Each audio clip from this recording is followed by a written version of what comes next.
আসসালামু আলাইকুম। কেমন আছেন প্রিয় ভিউয়ার্স? আশা করি আল্লাহর রহমতে অনেক অনেক ভালো আছেন। চলে আসলাম নতুন একটা রেসিপি নিয়ে। আজকে আপনাদের সাথে শেয়ার করছি সামুদ্রিক খুবই মজার ভোল মাছের একটা রেসিপি। সামুদ্রিক মাছে রয়েছে প্রচুর পরিমাণে খনিজ লবণ, আয়োডিন, যা আমাদের শরীরের জন্য খুবই উপকারী। তো আজকে এই মাছটায় আমি খুব মজা করে রান্না করব, সেই রেসিপিটাই আপনাদের সাথে শেয়ার করব। আশা করি ভিডিওটা জুড়ে থাকলে অবশ্যই আপনাদের ভালো লাগবে। তাহলে চলুন কথা না বাড়িয়ে আজকের রেসিপিটা শুরু করা যাক। বড় সাইজের একটা সামুদ্রিক মাছ নিয়ে চলে এলাম, আর মাছটা এখন আমি কেটে নিব। আগে আইসটা ছাড়িয়ে নিয়েছি। আর মাছটা আমি ভোল মাছ নামেই চিনি, সামুদ্রিক। আপনারা যদি এর সঠিক কোনো নাম জানেন বা আপনাদের ওইদিকে কী নামে বলে এই মাছটা, তো সে নামটা জানলে আমাকে অবশ্যই কমেন্টে জানাবেন। আর মাছটায় দেখুন কত বড় বড় দাঁত রয়েছে। তো মাছটা এখন আমি কেটে নিব, আর কেটে ছোট ছোট করে পিস করে নিব। মাছটা কেটে ধুয়ে নিয়ে আসলাম, আর মাছের মুখে অনেক বড় বড় দাঁত ছিল, আমি সেগুলো কেটে দিয়েছি। ছোট দাঁতগুলো আর কাটতে পারি নাই, তো ভালো করে পরিষ্কার করে নিয়েছি। আর সম্পূর্ণ মাছটা নেয়নি, যেটুকু লাগবে সেই পরিমাণে নিয়েছি, বাকিটা রেখে দিয়েছি, অন্যদিন আপনাদের সাথে শেয়ার করব।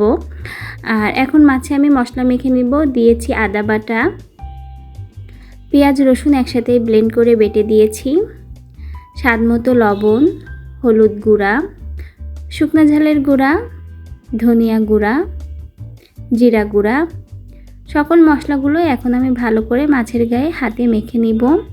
যেভাবে আমরা ভেটকি মাছ রান্না করি সেই নিয়মেই একইভাবে আমি আজকের এই সামুদ্রিক ভোল মাছটাও রান্না করব। মশলাগুলো ভালো করে মাছের গায়ে মেখে নিচ্ছি। আর মশলা মেখে আমি এটাকে সাথে সাথেই রান্না করব না, কিছুটা সময় ম্যারিনেট করে রেখে দিব, যাতে মশলা ভালো করে মাছের সাথে মিশে যায়। তো ম্যারিনেট করার পরে আধা ঘন্টা থেকেও বেশি সময় আমি ম্যারিনেট করে রেখেছিলাম। আর এখন আমি এটাকে কড়াইতে দিয়ে দিয়েছি। আর ম্যারিনেটের সময় আমি তেল দেইনি, এখন আমি পরিমাণ মতো তেল দিচ্ছি। তেলটা দিয়ে এখন আমি ভালো করে আবারও মাছের সাথে নাড়িয়ে চাড়িয়ে মিশিয়ে নিব।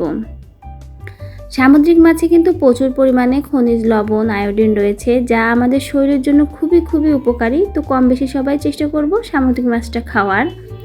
এখন আমি ঝোলের জন্য পরিমাণ মতো পানি দিয়ে দিব। আর এই মাছটা কিন্তু আমাদের দেশীয় ভেটকি মাছের মতোই নরম হয়ে থাকে, তো নাড়াচাড়া একটু কম করতে হবে। ঢাকনা দিয়ে কিছুটা সময় রান্না করে নিব।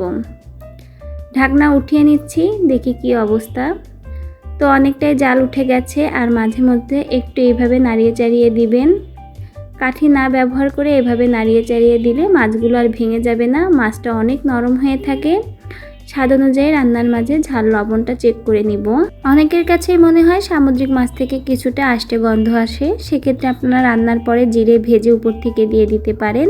তো আমার রান্নাটা কিন্তু অনেকটাই হয়ে গেছে। আমি এখানে খুব একটা বেশি ঝোল রাখছি না, খুব অল্প অল্পই ঝোল রাখছি। আপনারা পছন্দসই ঝোলটা রেখে নামিয়ে নেবেন।